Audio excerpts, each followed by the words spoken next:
Assalamualaikum warahmatullahi wabarakatuh. Perkenalkan, nama saya Mirza Arkan Daniel, NIM 017 dari Prodi Teknik Mesin Universitas Muhammadiyah Malang.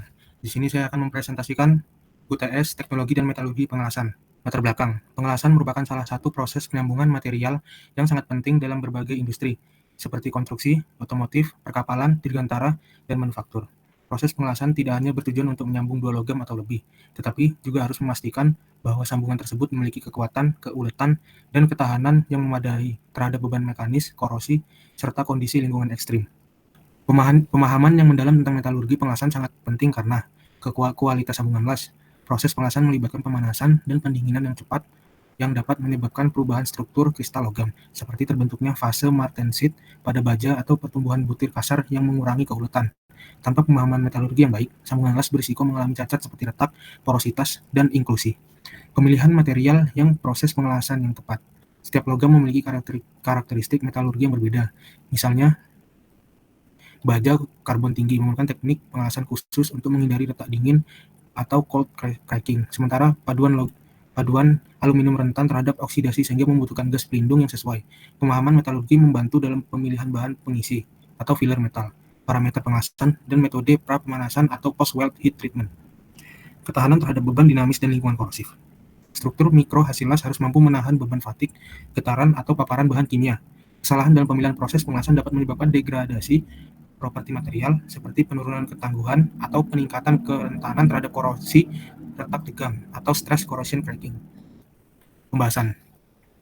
Yang pertama, baja karbon. Retak hidrogen atau hidrogen induced cracking. Sifat metalurginya, baja karbon rentan terhadap difusi atom hidrogen ke dalam struktur logam, terutama di daerah HAZ atau heat affected zone. Hidrogen terperangkap menyebabkan tekanan internal. Yang kedua, risiko cacat.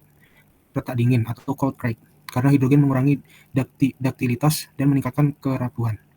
Selanjutnya, penyebab metalurgi. Hidrogen berasal dari kelembapan elektroda, bahan dasar atau lingkungan pada suhu dingin.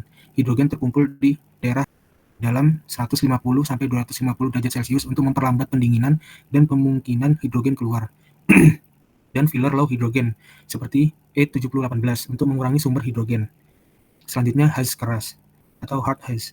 Sifat metalurginya, pemanasan dan pendinginan cepat selama pengelasan pengubahan mikrostruktur menjadi martensit keras dan rapuh.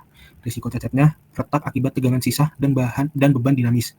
Penyebab metalurgi, transformasi fase cepat dari austenit ke martensit pada baja dengan karbon tinggi, hingga 0,3%.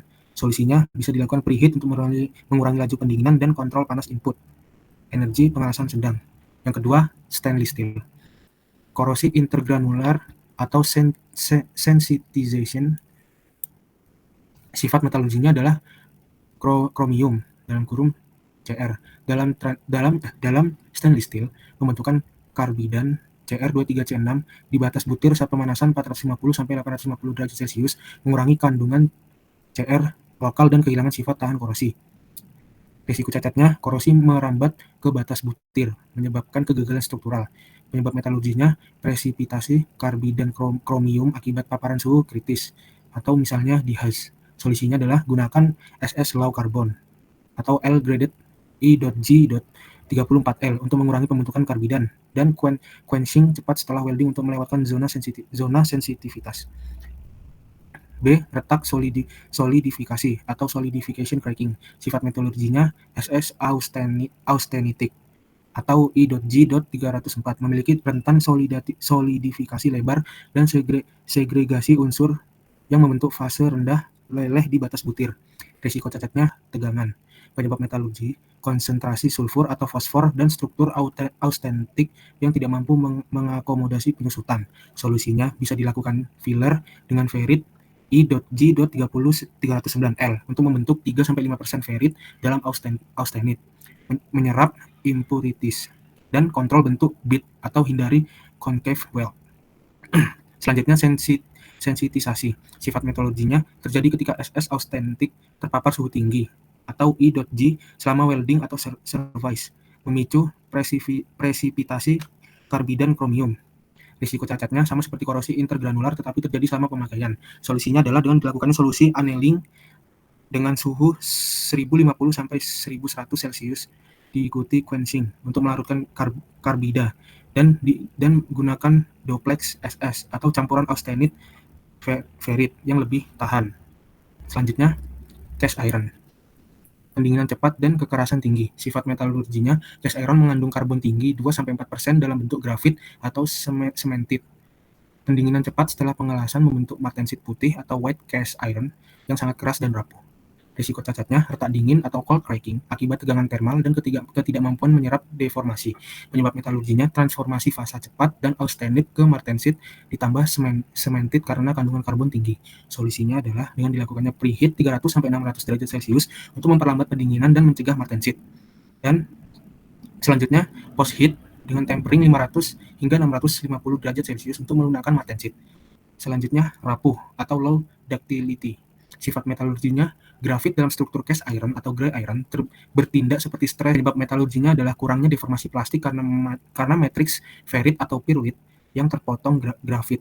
Solusinya adalah dengan dilakukannya filler dengan austenit untuk meningkatkan duktilitas dan teknik pengelasan interrupt atau skip welding untuk mengurangi akumulasi tegangan. Selanjutnya, intermetallic compound. Sifat metalurginya adalah penggunaan filler tidak kompatibel, memicu pembentukan fase intermetallic yang rapuh. Risiko cacatnya, retak di batas butir daerah las. Penyebab metalurginya, difusi karbon dan cast iron ke logam las membentuk karbidan kompleks. Solusinya dengan hindari filler baja karbon, pemilihan filler dengan Ni 50%, brazing suhu rendah untuk menghindari pelelehan dasar. Selanjutnya adalah material cast steel, retak hidrogen atau hidrogen cracking. Sifat metalurginya, cast steel memiliki struktur kasar dengan segregasi mikro, memudahkan hidrogen terperangkap. Risiko cacatnya, retak dingin di haze atau logam las, penyebab metalurgi, hidrogen dan kelembapan atau minyak terkumpul di daerah tegangan tinggi. Solusinya bisa dilakukan dengan preheat 100 hingga 200 derajat Celcius tergantung kandungan karbon, filler low hidrogen dan kontrol kelembapan, dan PWHT untuk menghilangkan hidrogen. Selanjutnya, distorsi atau warping. Sifat metalurginya, cast steel memiliki anisotropi akibat struktur coran yang tidak homogen. Risiko cacatnya, deformasi permanen karena tegangan termal tidak merata. Penyebab metalurginya, ekspansi atau kontraksi tidak seragam selama pemanasan atau pendinginan. Solusinya dengan jig atau fixture untuk menahan komponen. Pengelasan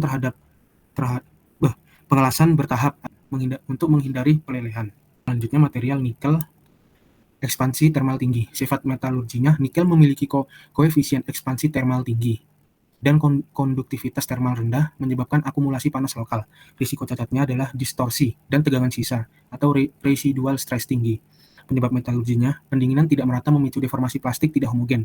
Solusinya dengan preheat 150 hingga 300 derajat Celcius untuk mengurangi gradien termal, pengelasan bertahap dengan energi rendah, dan fixturing untuk menahan komponen. Selanjutnya, oksidasi dan kontaminasi.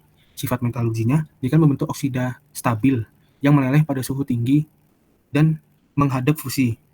Risiko cacatnya, inklusi oksida dan lock of fusion. Penyebab metalurginya, reaksi dengan oksigen atmosfer saat pengelasan. Solusinya dengan gas pelindung argon atau helium dengan kemurnian tinggi.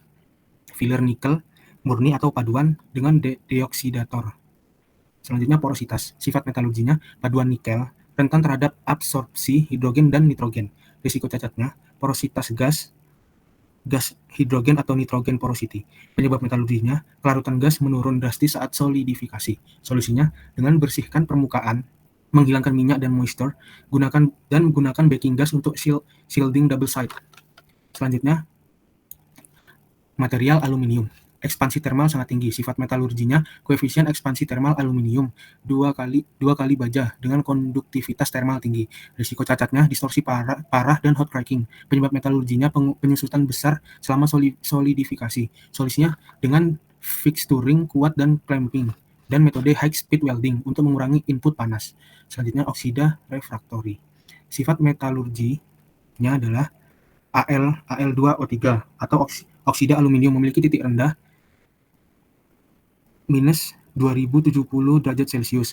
Risiko cacatnya, inklusi oksida dan incomplete fusion. Penyebab metalurginya adalah lapisan oksida menghalangi fusi logam cair. Solusinya dengan dilakukan pembersihan mekanis atau kimia. Bisa dilakukan dengan sikat stainless steel dan acid pickling. Dan bisa dilakukannya dengan acetic welding untuk cracking oksida dengan arus reverse polarity.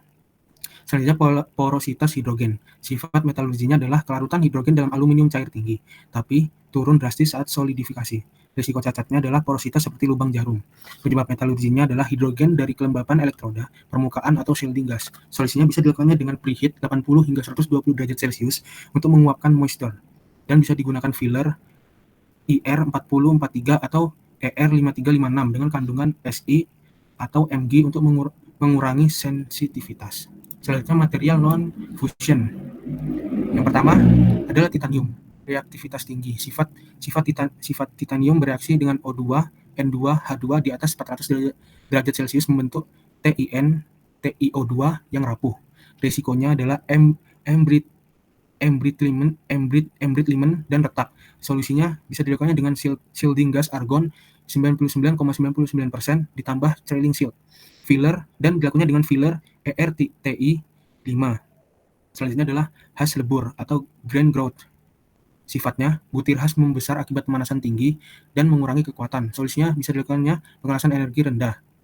Yang selanjutnya adalah magnesium. Reaktivitas dan overaging. Sifatnya adalah Mg mudah terbakar dan paduan Mg, Al, dan Zn mengalami overaging di hash.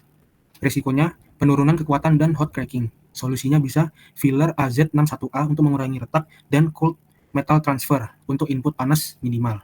Ini adalah tembaga. Konduktivitas termal tinggi. Sifat konduktivitas termal 400 W per MK menyulitkan fusi. Risikonya adalah lack of fusion.